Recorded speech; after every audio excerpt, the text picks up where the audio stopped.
फिर कहा है कि वो युद्ध के लिए तैयार है।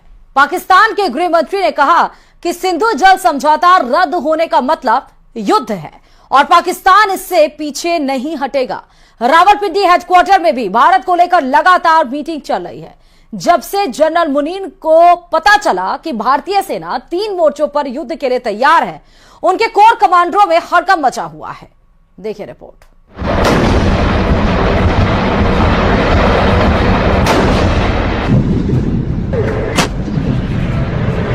भारत के दुश्मनों को 3 तरफ से घेरा जा रहा है।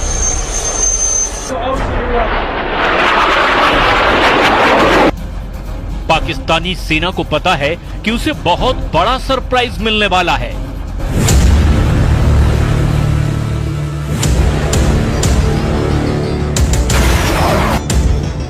क्योंकि पहलगाम में पाकिस्तान के आतंकियों ने जो किया उसकी माफी नहीं, सजा मिलेगी और वो भी सजाए मौत मिलेगी।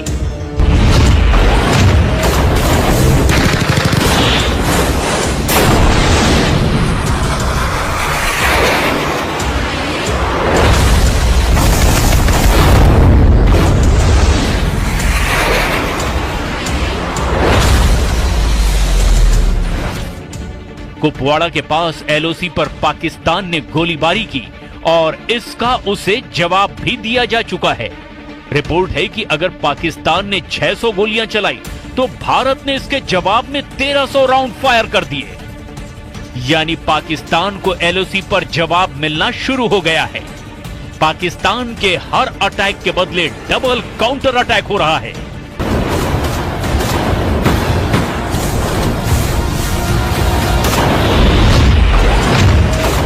जमीन पर हो रहे एक्शन के बाद अब आसमान और समंदर में भारत के तेवर देख लीजिए, क्योंकि पहलगाम में हुए आतंकी हमले ने श्रीनगर और पठानकोट से लेकर अरब सागर तक बड़ा जाल बिछाना शुरू कर दिया है।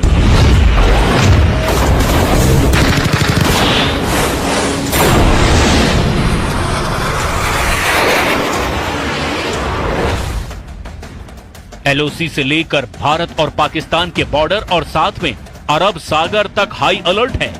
भारत के सबसे खतरनाक हथियार एक्टिव कर दिए गए हैं। एलओसी पर भारत की फौज अलर्ट है। पंजाब और राजस्थान सेक्टर में बीएसएफ की कड़ी निगरानी है और S-400 जैसे तमाम एयर डिफेंस सिस्टम भी अब 24 घंटे एक्टिव कर दिए गए हैं। भारत की टैंक रेजिमेंट भी अखनूर से लेकर गुजरात तक वॉर मोड में आ चुकी है।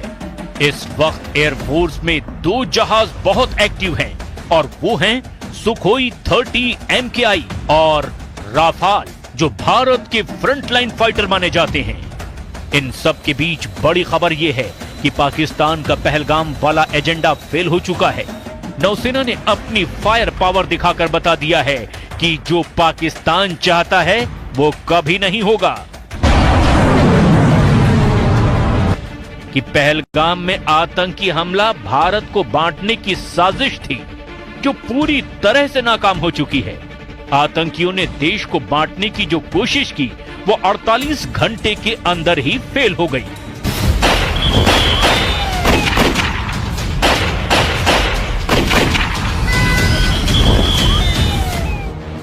पहलगाम में धर्म पूछकर हत्या करना साफ साफ भारत को सांप्रदायिक रूप से बांटने की कोशिश है और आतंकियों के जरिए पाकिस्तान की रची गई इस साजिश को सीधे सीधे भारतीय नौसेना ने मुंहतोड़ जवाब दिया है।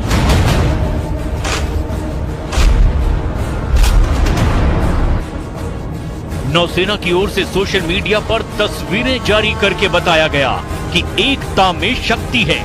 एकता में शक्ति यानी भारत को धर्म के नाम पर बांटने वालों को ऐसा जवाब मिलेगा जिसमें उन्हें तबाह करने का सिग्नल भी है।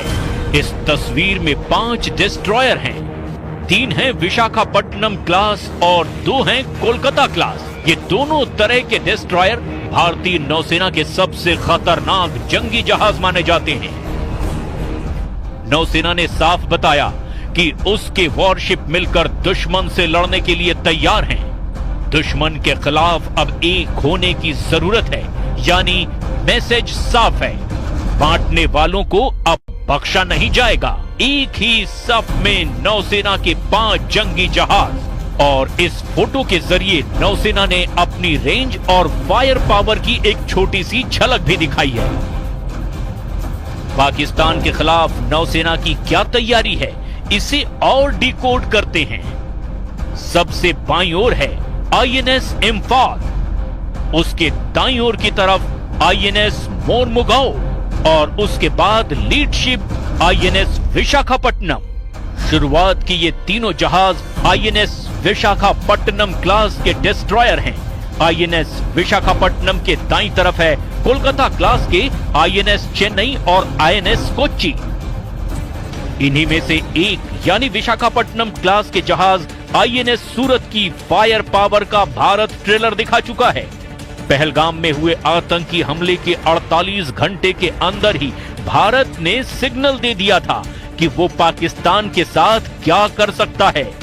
पहलगाम से 2000 किलोमीटर दूर भारत ने पाकिस्तान के दिलो दिमाग पर पहला वार तब किया जब MRSAM दागी गई।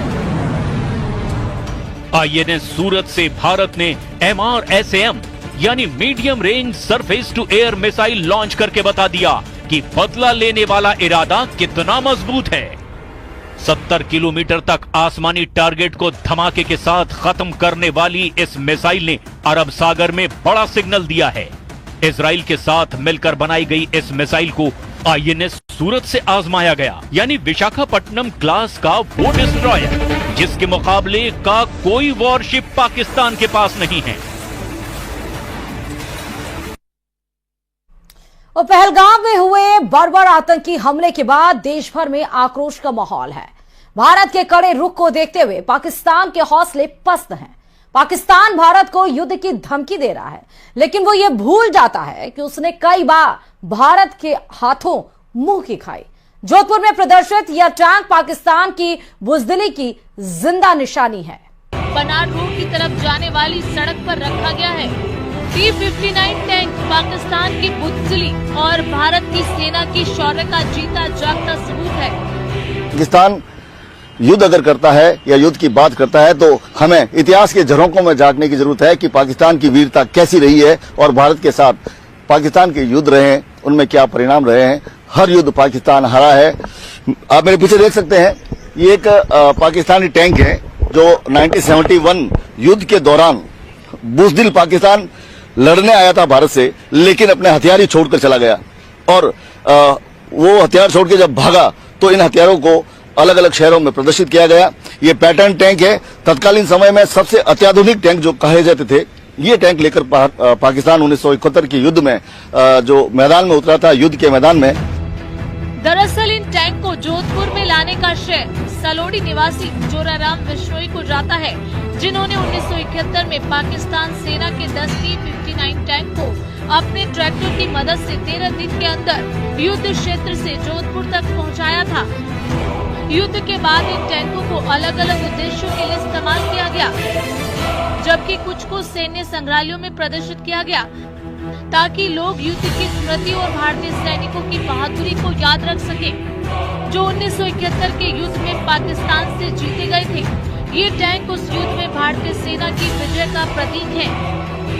हाँ, बस 1971 में ये छोड़ के चले गए थे। वो कुछ नहीं, गिद्दड़ बम के है, उससे कुछ नहीं होने वाला है।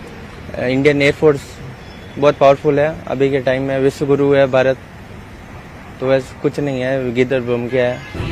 साल 1971 में पाकिस्तान के पास सबसे उन्नत तकनीक के पैटर्न टैंक थे, जिसके दम पर वो। और चलिए इसी के साथ ही इस रिपोर्ट में फिलहाल अभी के लिए इतना ही। बाकी अन्य खबरों के लिए देखते रहिए News 18 राजस्थान।